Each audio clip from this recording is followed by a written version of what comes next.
Hi everyone and welcome to Left Off the Map, a very special episode, and I feel like I'm saying that a lot, but it is a very special place, Tasmania, so every time we go out and do a little bit of Tasmanian adventuring, it's a special episode.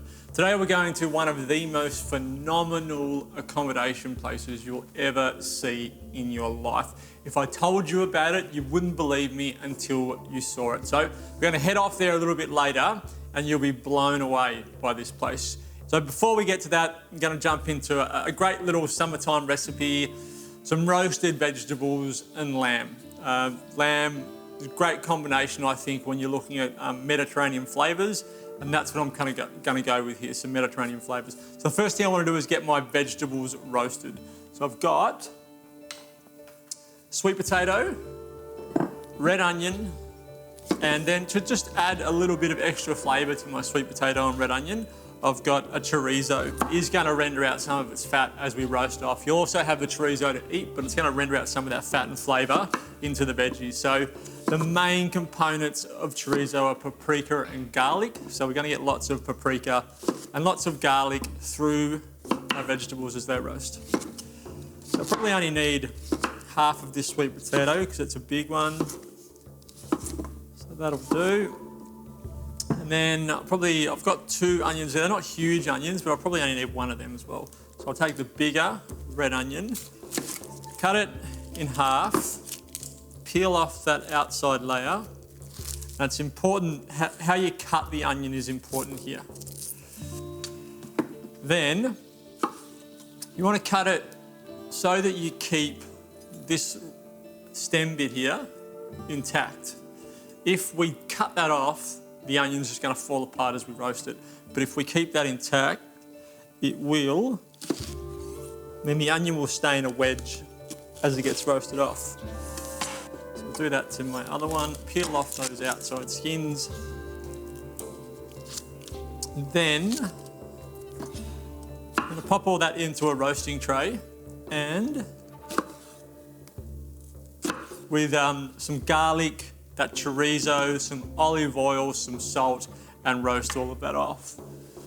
We'll get a little tray to pop them in.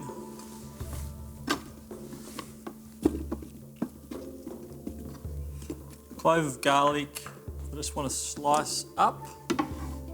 I want it to be reasonably chunky, this garlic.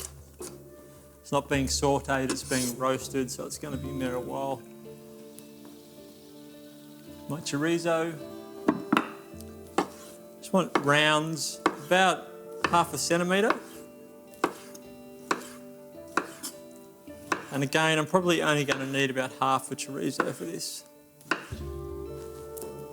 Now, if you were making a huge amount of this, I'm trying to feed probably 4 people as an entree, 2 people as a main. If you're having lots of people coming over for a barbecue, then obviously use all of your chorizo, a couple of red onions, and all of your sweet potato. So that's all in there nicely. I need some salt on it all. Good amount of olive oil.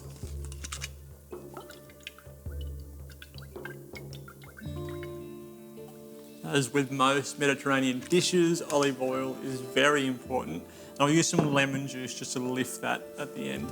So that now goes into my oven. I'll turn that on. 180 degrees for about, you just want everything to be soft and tender, but you do want to get a little bit of colour on the outside of the sweet potato, of the onion and the chorizo. So anywhere from 25 to 35 minutes is going to be enough for this. Then we'll take it out and we'll start to cook our lamb off.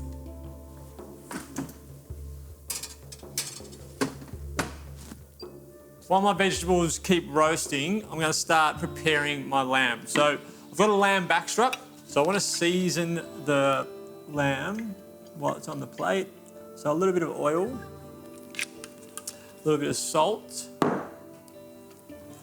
and then I'll get my gas on. I want to get the pan nice and hot. This is only going to take 4 to 6 minutes to cook. You can see how thin that backstrap is. So there's not a lot of cooking time there. So 4 to 6 minutes is all you'll need. So I'll get my pan on, then we'll cook our lamb, and I'll talk you through the plating up process.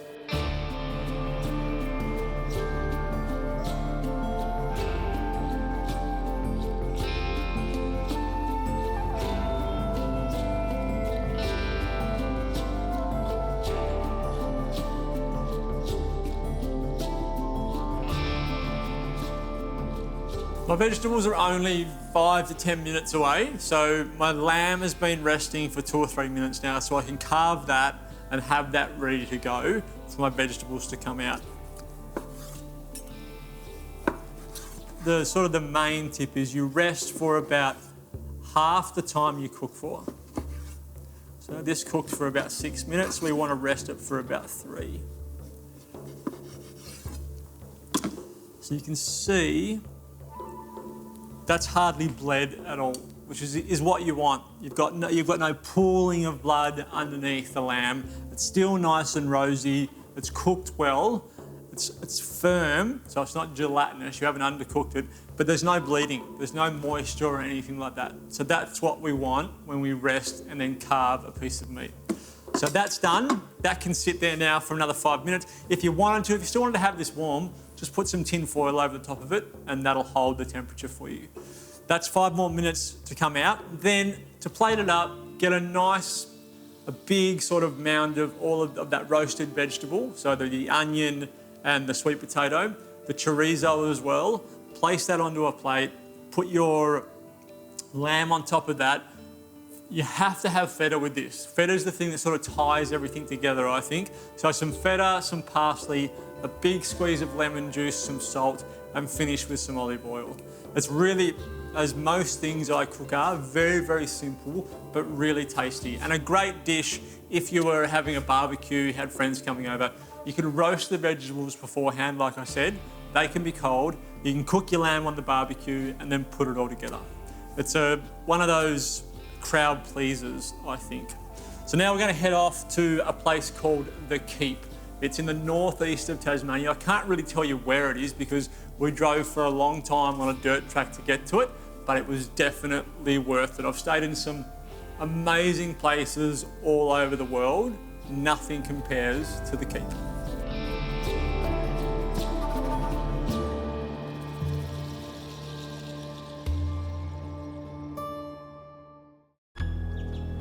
The Keep is one of those accommodation places that you remember for the rest of your life.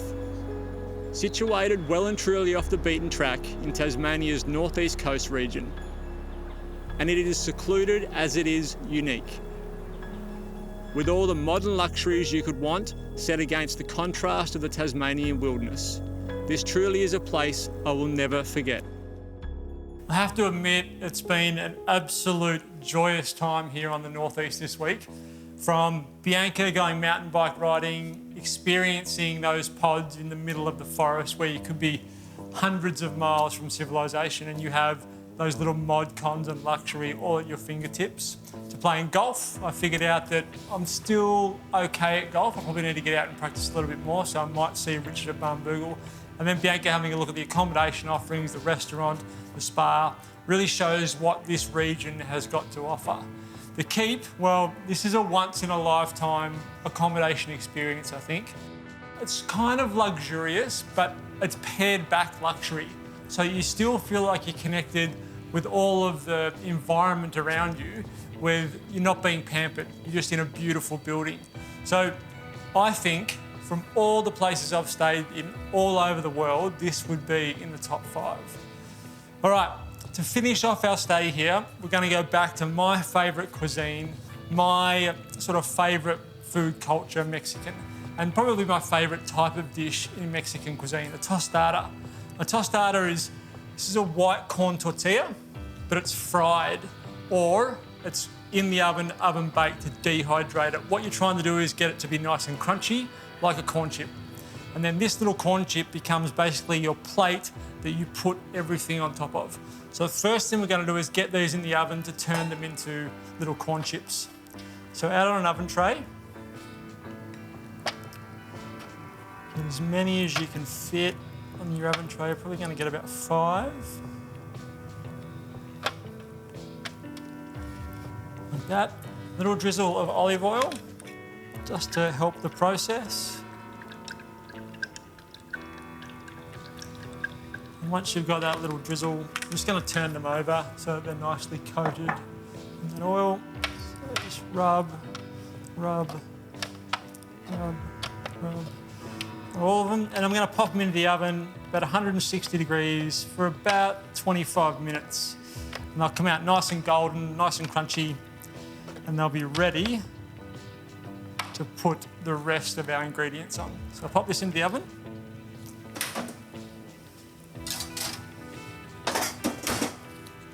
And move on to the next part of the dish, which is making the pulled meat component of our tostada. So I'm doing a pulled chicken tostada with guacamole and a little bit of, not much, a little bit of cos lettuce, iceberg lettuce, just want a crunchy, refreshing lettuce, a little bit of cheese to finish off.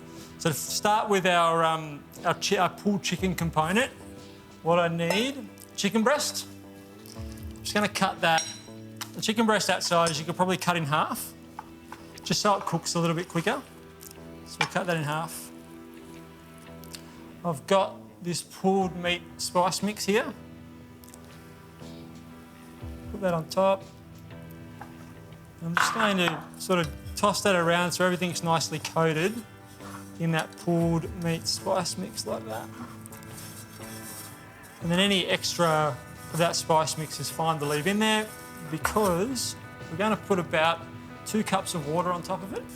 Just enough to cover the chicken, basically. Cup and a half, 2 cups of water. Then pop that on the hob. I'm going to cook it with the lid on for about 10 minutes. Then I'm going to turn the chicken over so it's nicely coated for another 10 minutes and then let it sit for 10 minutes. I've cleaned down my bench. My chicken's been on for about 10 minutes so I can start making my avocado or my guacamole. I was going to say avocado salsa. Guacamole, basically. Avocados, first thing that I need. Now you can, when you're making guac, you could just sort of scoop all your avocado out and then get the back of a fork and mash it. But I find that if you kind of dice it, and you can be really rough with this in the skin beforehand, it just makes that process a little bit easier. So just a cross hatch. Good thing about guacamole, if you don't use all of it on the tostada, it's going to get eaten somewhere. It's so versatile, you can just have it with corn chips or on your toast in the morning for breakfast. So I'll do both of these avocados, and then I'm just going to finely dice some, well, I'm not going to finely dice the tomatoes, I want to keep them nice and crunchy. I'm going to chop up my tomatoes, I'll get a red onion and dice probably half a red onion through our guacamole, and then I'm going to add the old El Paso guacamole spice mix into it. And that'll just boost all of the flavours, and then we'll be ready to wait probably another 10 minutes for our tostadas to come out.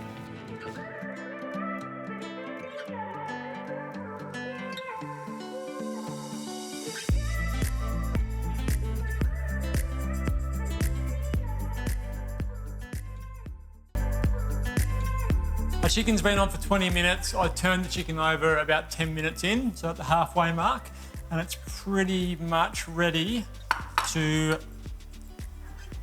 pull apart now.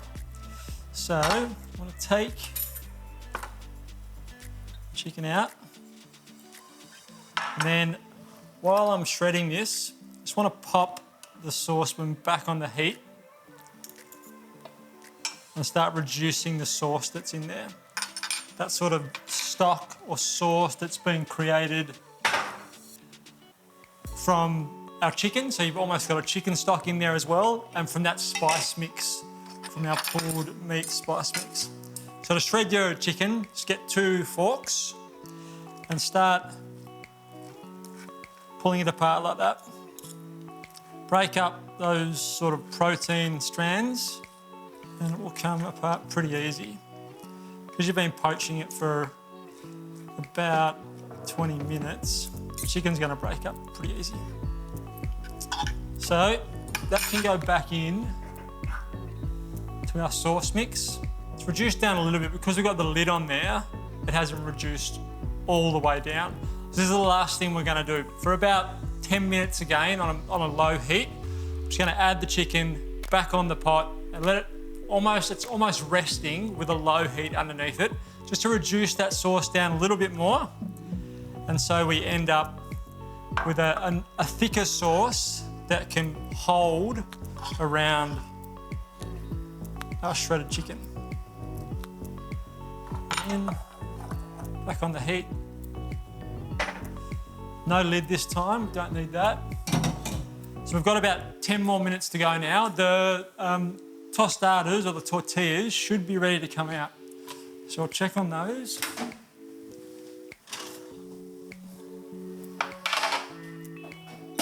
So they're nice and golden brown. Give them a turn. They're not quite there. 5 more minutes and they'll be done. So these will be done in 5. Our chicken will be done in 10. So at 5 minutes, this will come out.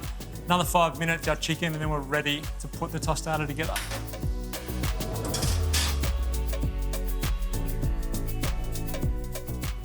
My tostadas are out. They'll firm up while they cool down. My chicken, I can turn my stove off. My chicken can come over. Happy with that. Now I just want to let that rest for a bit with no heat. Just so the chicken, without any heat in there, can soak up all of that sauce that's it's surrounded by. So the sauce isn't just surrounding the chicken or on top of the chicken, it's actually soaked into the chicken. And as the chicken rests, that will happen. So I've got all the ingredients I need now to make my tostada. My guacamole, I've got a little bit of sort of a baby cos lettuce, which I'm going to almost shave, so really finely shred it.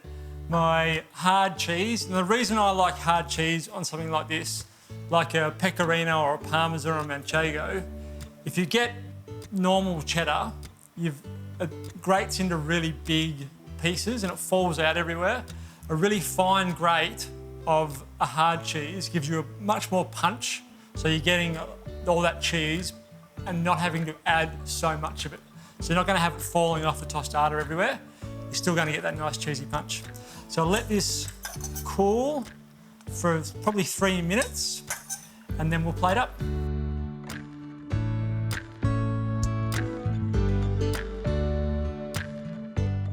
Everything's now ready to come together. My tostadas have cooled enough that they are really hard now, which is what you want.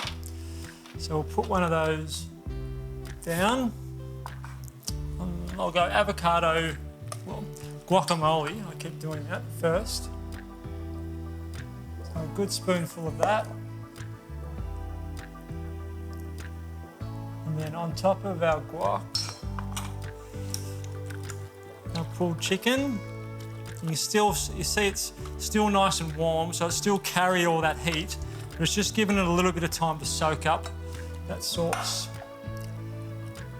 So about the same amount of chicken that we had to guacamole. I've shredded that baby cos a little bit on top, just a little shave of our hard cheese on top.